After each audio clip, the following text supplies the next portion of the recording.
Socrates and laid down the foundation for ancient political thought and its emergence into the present. And as we're reading, um, these thinkers from Socrates, we'll be reading Plato's Republic, that you have the PDF posted on Canvas for the next 2 weeks, and into a little bit of Aristotle.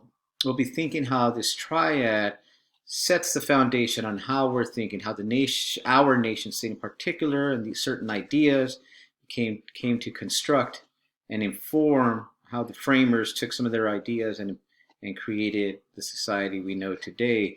But also, when we're thinking in defense, think about how its relevance remains so powerful in our present day. Here we have an individual in Socrates who's challenging the knowledge production of the polis, the city-state in ancient Athens, and consider how that role today, who takes on that role, and what are the consequences. But before we begin there, I just wanted to provide an overview of political theory, of how we're thinking about the ideas of what is political philosophy. You caught that overview on that video that I sent through. But for our sakes, one thing we're concerned with as political science, political theory, political philosophy students is thinking about right and wrong. And we're thinking about it from the realm of moral philosophy. So ethics is a field in the discipline of philosophy, and this will frame our way of thinking about all of our thinkers and about our world. And it's easy to see the world and say, that's okay, that's something that's occurring there. That's the world as it is. What moral philosophy is concerned with, well, the way that is, there's a problem with that. So let's think about how the world may or ought to be. OUGHT. Once we take on that ought to question, we go deeper into thinking about ethical human behavior, ethical constructions of societies, and how that ought to be, and how we ought to engage with each other in that society. So this is basically the definition. It's recommending concepts of right and wrong behavior. So this is our framework as we're thinking through the thinkers. Read each text, each thinker with a very open mind. Think about, push yourselves to think beyond the world as it is, right? And that's one thing that will remove us from that realm of opinion that everybody seems to have in society, to now you'll be pushing your analysis, right? And you've already read what analysis is. I wrote that up for you. It's dissecting, getting to the root of the problem. That's what we want to do. And then forms of knowledge, there's a priori and a posteriori. The former simply meaning that knowledge that is known independent of sense experience. Maybe I can't see it, I can't feel it, I can't smell it, but I know it. And the other is known via sense experience. Well, I can see it, it is empirically verifiable, I can smell it, I know of it through my own experience with it. Right? So these are the two realms of knowledge as we're thinking, and this is just a basic overview to thinking about these concepts. You're not going to be tested on these, but just to think about the forms of knowledge. So when we're speaking of a priori forms of knowledge, think of the metaphysical world, right? Something that is outside of the physical realm. The idea of God is an example, right? Some people say a God exists, and they gain that knowledge without being able to prove it empirically, which would be the latter, a posteriori, because that is empirically verifiable type of knowledge. Now, the a priori knowledge, the metaphysical, if you say God exists, you know it some way, right? Whatever realm of religion, we're not going to get into that, but just the idea of God as a metaphysical being is known without sense experience.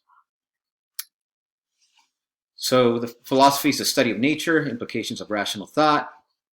So for our realm in political philosophy, we want to know the political component, which is every component. Remember, politics is power making, power. It's who has it, who doesn't. So it's a study of how to organize society, state, and government. Right? So that's our basic entry point into political theory, but framed by that field of thinking of ethics or moral philosophy. We'll watch this later. Theory and Nation, I have a couple other clips here I will be discussing, but I just want to move right into Socrates. We're moving from Paulo Freire, thinking about pedagogy of the oppressed, how certain forms of knowledge, the way they're reproduced and transmitted from the teacher to the student in a certain specific institution of education, actually serve to produce subjects that are subjected, human beings that are subjected to an order of life, right? So pedagogy of the oppressed relies upon all of us learning collectively in order to move, to think beyond the realms and the dictates of a rationally ordered society, meaning in our period, we could think of this neoliberal economic order, which dictates what classes I need to take in order to graduate, to check the boxes, in order to get a job. That is not liberation, according to Paulo Freire. That is simply training us to fill a position in that political economy, right? And so we're thinking about that. How does that make us fulfilled first as human beings? And how does that make us necessary? And the labor we extol in that society, how is that valuable labor, right? We now have even this moniker being placed upon certain sectors of the economy, certain laborers as essential workers. What does that mean? Do they provide valuable work? We know under this pandemic that many essential workers are basically being forced to go back to work, right? Or they lose their livelihood or access to any type of unemployment benefits.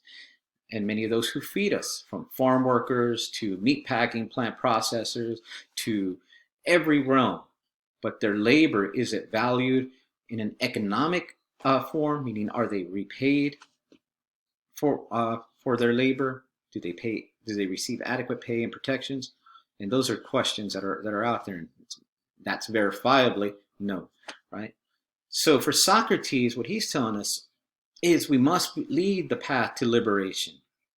Thinking from Freire, from Brazil in the 1970s, going back a couple thousand years to Socrates, raising the same question: what is the meaning of life, in essence? So this is a very famous passage, that the unexamined life is not worth living. So what does he mean?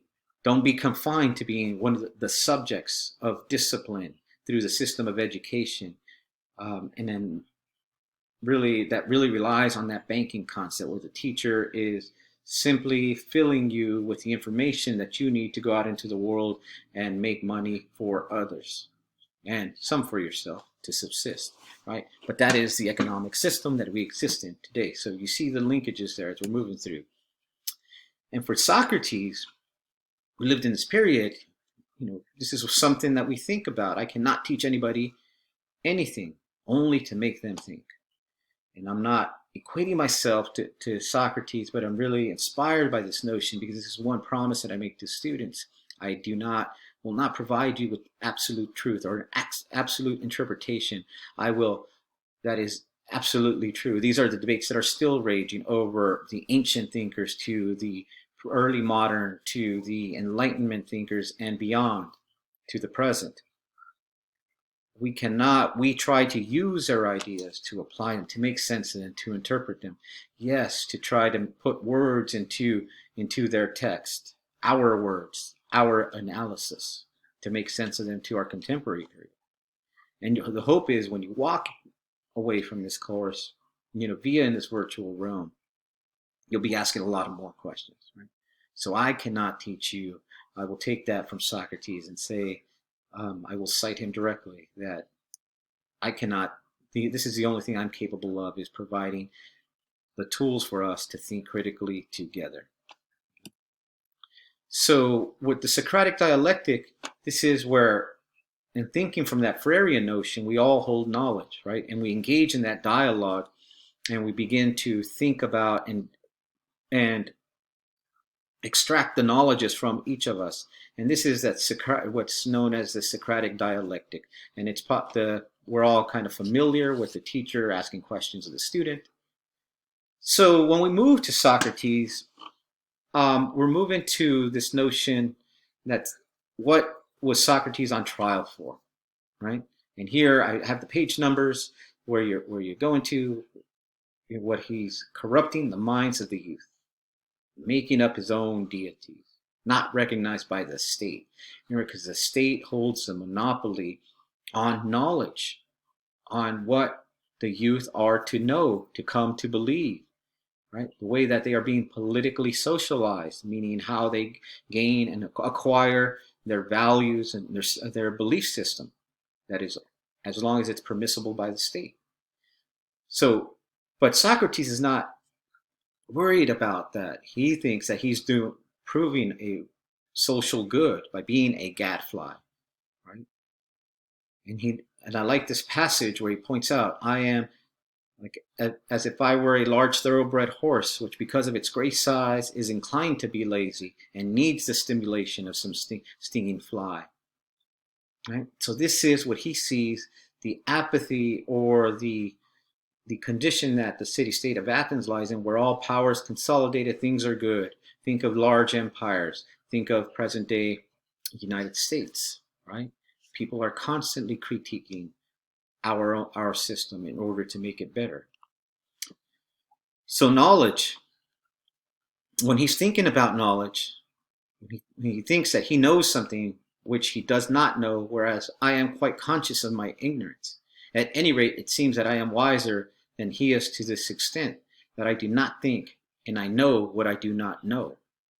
Right? So as you read through Socrates, and Socrates is posing the question, well, are you an expert in this? And you can tell me this. And the responses by the Sophists, recall, the Sophists are stating, yes, I do know this, and I do know that, and I am an expert in this and an expert in that. Well, Socrates is pointing out the flaws in that form that I know everything. And he is basically stating, and he does say this is something that I take, and I love this being as a student for the rest of my life, right? With all of us here thinking collectively, is the more I know I don't know anything.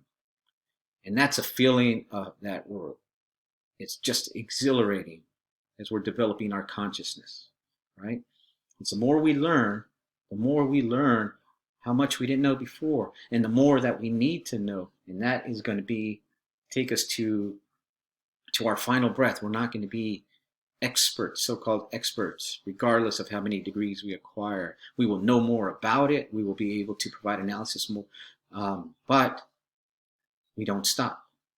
So it's that relentless pursuit. And the Sophists, who were the Sophists,